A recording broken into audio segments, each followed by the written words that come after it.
Ayan siya guys. Siya muna pinatira ko kasi sakit ang ulo ko. Yan ang anak ng pintor. Tingnan nyo guys. So, tingnan nyo. Guys.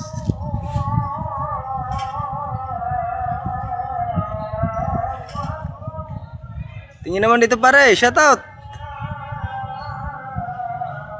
Pare. Pare. Ang shout out man.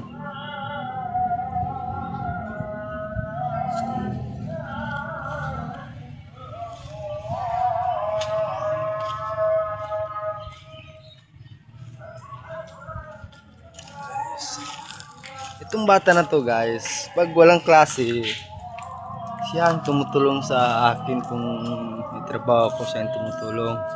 Wala siyang klase. Oh, tingnan mo, parang bakasyon na ngayon, hindi sila nag-aral sapagkat dahil sa bagyo. Ayan, kaya tinutulungan niya ako magpintura. Ayan guys, shoutout naman pare.